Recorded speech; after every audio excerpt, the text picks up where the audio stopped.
What's up everybody, Derek here, and today I just wanted to go over a little bit on my framing that I did for this boat and how maybe you can help with your framing too, especially if you have a aluminum welder. I know a lot of people are doing wood framing for their front decks and other stuff, but I actually did mine in all aluminum, and this thing, I mean, it is literally not going anywhere.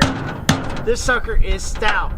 And if you see this section right here, this little rib right here, this is one of my supports that goes from one side and welds into the other, where I raise the sides on this thing and it welds into an 1/8 inch sheet that I ran down the sides. So this thing is sturdy.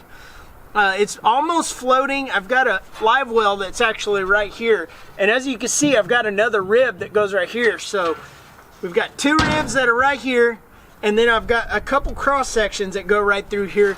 I had to use one full sheet of 4x12 1/8 inch aluminum over here, and so my line where I connected it back up was right here. So I've got a rib, I believe, that goes, yeah, I've got some angle aluminum that runs right in between these two to connect it, so it sits perfectly on top. But this was definitely a learning experience as I was going along, and I think it was well worth it whenever I bought that aluminum welder for this boat.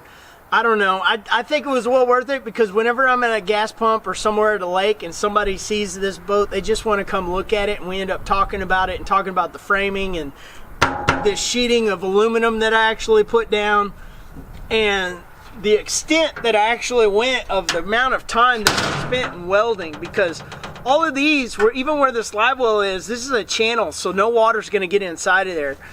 For these, there's a channel on the inside of these, there's a channel here, so everything can drain. And I put some tubing on the underside of these C channels that I made for the drains. So all I got to do is hook in tubing and just run it to the back. But this thing is a fun boat. I've had it for years, but being all aluminum and having the frame like this, it is so much more well worth it for me. I've already rebuilt this once, and it was actually wood framing that I did it in, and I did it on the ribs that go down the sides, and I put 2x6s across with a 1/2 inch sheet of plywood. That lasted, I carpeted it, it lasted for a while, but it just wasn't as nice as this. When you're walking around on this deck, you do not have to worry about anything. It can get a little slippery because I haven't put padding down yet. I plan on putting some kind of like hydro turf or something for jet skis and other stuff.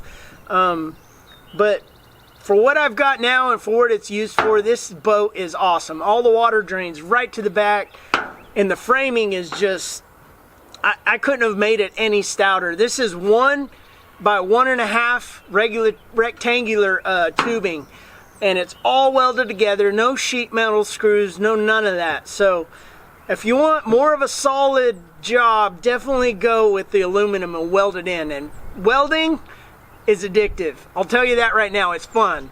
And I would almost, for me, when I started out, I compared it to welding butter, because when that stuff gets hot, it's so hard to weld, but once you become better and better at it, it's really fun. So I think I have a Hobart 250, which is like a $1,200 welder. So just a thought, if you guys want to spend a little bit more money, put into your boat, it's almost an investment, and that thing will last for years. Not just one boat, but 2 boats, 3 boats, however many boats you end up having.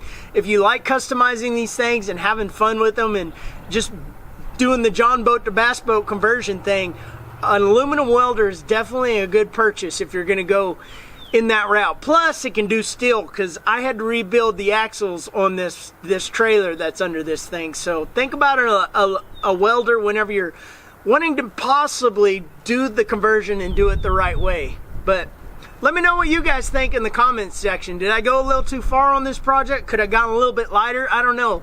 I'd love to hear from you guys and some of your comments and thoughts. And thanks for watching, you guys, and subscribe if you haven't already, and like this video if you liked it, and I'll see you guys in the next one.